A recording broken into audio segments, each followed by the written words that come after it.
kekuatan sosial selama 3 bulan. Sebelum mereka bisa melamar kerja lagi. Nanti angkanya kita hitung sesuai kebutuhan APBD ya. Itulah negara hadir kepada adik-adik Gen Z di rumah jika Anda kena PHK. Kedua, setuju work from anywhere. Bedanya insya Allah pasangan Ridho akan memperbanyak coworking yang sewanya gratis buat Gen Z di Jakarta. Termasuk minum kopinya, karena Gen Z ini konsumsi kopinya besar sekali dan mahal. Nanti kita kasih gratis kopinya. Yang berikutnya adalah mari fokus ke kekuatan ekonomi baru, yaitu ekonomi digital, ekonomi kreatif yang akan berbeda dengan ekonomi orang tuanya yang sifatnya 9 to 5. Ya, bisa di mana saja, kapan saja. Itu dari pasangan Ridho. Oke, waktunya sudah habis. Selanjutnya kami persilakan Bapak Pramono Anung dan Bapak Rano Karno atau Sidul menanggapi pernyataan Bapak Ridwan Kamil dan Bapak Suswono. Waktu Anda 1 menit. Secara prinsip bagi Gen Z mereka harus dilatih untuk berkreasi. Maka kami lebih menawarkan cara-cara untuk mereka berkembang dengan apa yang dimiliki oleh mereka. Karena saya meyakini para Gen Z ini tidak perlu semata-mata diberi gratis kopi. Tetapi juga yang lebih penting adalah bagaimana talenta-talenta mereka disupport oleh negara dan negara hadir untuk itu. Saya tidak membayangkan dari hal-hal kecil, ekonomi kreatif di tingkat Gen Z ini luar biasa. Bahkan saya membayangkan kalau para Gen Z ini dilebatkan untuk panggung-panggung di Karang Taruna, mereka jadi IO masing-masing di kelurahannya. Itu akan menjadi sesuatu income atau pendapatan baru bagi para Gen Z dimanapun para Gen Z itu berada. Terima kasih. Matur nuwun. Waktu masih ada? Matur nuwun, matur nuwun. Oke, baik. Terima kasih. Kami persilakan pasangan calon nomor urut 3 untuk kembali ke tempat. Nomor urut 1 tetap di sini. Dan kali ini giliran pasangan calon nomor urut 2 dan 1 saling bertanya dan menanggapi kepada pasangan calon nomor urut 2. Oke, sudah di depan.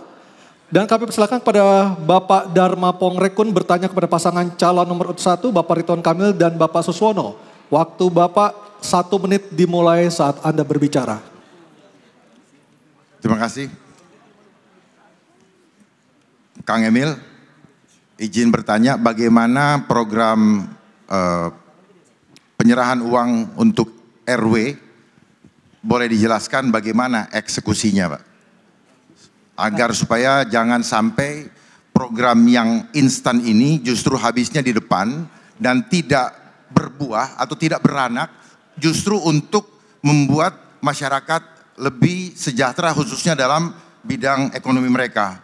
Jadi maksud kami adalah apakah tidak lebih baik digunakan untuk membiayai suatu tim yang membina adab mereka sehingga masyarakat di kelurahan, di RT maupun RW bisa mempunyai industri di rumah masing-masing dan akhirnya RT dan RW bisa mendapatkan jauh lebih besar dan bermanfaat. Terima kasih. Baik. Silakan pasangan calon nomor urut 1 untuk menjawab, waktunya 2 menit. Tadi sudah saya sampaikan, tidak mungkin seluruh penjuru Jakarta bisa diselesaikan dari balai kota. Itulah kenapa kami percaya teori desentralisasi. Ujung dari ASN, Pak Dharma, adalah kelurahan. Jadi dana RW itu tidak dipegang cashnya oleh Pak RW, dipegangnya oleh kelurahan. Mereka mengakses dengan proposal. Bayangkan Pak Dharmakun, ada 2.700 rapat RW. Ada perdebatan dikali 2.700, ini duit buat apa? Oh ini masih kumuh, silahkan bereskan kekumuhan. Oh ini untuk kebersihan karena masih kotor, silahkan untuk urusan kebersihan. Oh kurang modal si ibu tetangga, silahkan pakai. Oh Karang Tarunanya banyak main di aspal, tidak banyak aktivitas. Gunakan dana RW ini untuk kegiatan Karang Tarunanya. Gen Z-nya tadi seperti Mas Pram sampaikan untuk IO, silahkan pakai. Karena kita ada program juga namanya Car Free Night, sebulan sekali di kecamatan. Beda dengan Car Free Day, itu siang hari, kalau Car Free Night itu malam Senin. Ibu-ibu pameran UMKM, di tengahnya ada panggung, di situ para anak-anak muda rapat menjadi panitia. Apa yang terjadi? Kebudayaan Betawi dilestarikan di panggung itu, anak-anak rajin rapat daripada rajin tawuran, betul? Nah, Oleh karena itu dana ini nanti diatur oleh Juklak, oleh gubernur. Mana yang boleh, mana yang tidak boleh. Tidak boleh dananya dipakai ke puncak untuk rapat RW-RW misalkan. Nanti diatur. Karena ini uang rakyat, harus maslahat, harus efisien. Maka ini yang disebut dengan demokrasi terpimpin. Diberikan demokratisasinya, tapi dipimpin, dipandu oleh gubernurnya di ujung ASN yang namanya kelurahan. Insya Allah dalam 5 tahun Jakarta berubah total karena rakyat dipercaya, karena rakyat Jakarta adalah orang yang pintar-pintar. Makasih. Baik, terima kasih. Kami persilakan Bapak Dharma Pongrekun dan Bapak Kunwardana menanggapi jawaban pasangan calon nomor 1, waktunya 1 menit. Kang Emil, boleh kami menanyakan mengenai, itu kan jumlahnya sama ya, disamakatakan antara RW yang maju tempatnya atau yang banyak warga yang jadi semuanya tuh sama ya. Padahal kalau kita lihat di Pondok Indah mereka sangat ekonominya tinggi, tapi mungkin di Cilincing ekonominya rendah.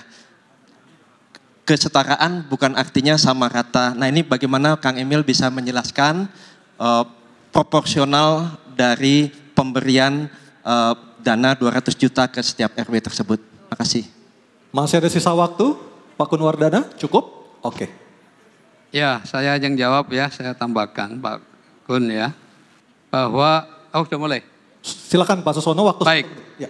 Jadi tentu saja setiap RW kan berbeda-beda kebutuhannya. Jadi tidak berarti sama rata semuanya 200 juta ya. Tapi ini sebetulnya dana stimulan untuk menyelesaikan persoalan di RW tersebut. Mungkin barangkali ada tempat-tempat yang juga sudah cukup bagus, tetapi kan ada persoalan lain ya, persoalan sosial, persoalan ekonomi, yang itu bisa dimanfaatkan. Yang penting adalah kita sedang mendesain agar terjadinya upaya ada satu musyawarah di tingkat RW untuk menyelesaikan persoalannya sendiri. Sehingga mereka akan melibatkan banyak pihak.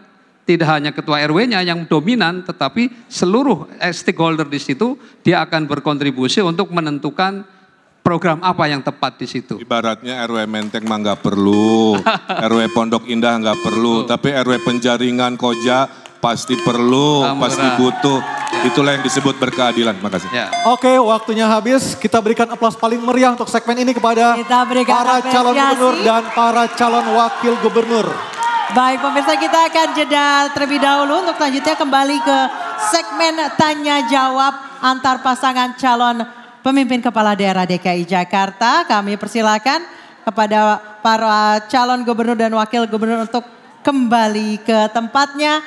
Dan pemirsa jangan kemana-mana, tetap bersama kami. Dalam debat pertama calon gubernur dan calon wakil gubernur DKI Jakarta pemilihan tahun 2024.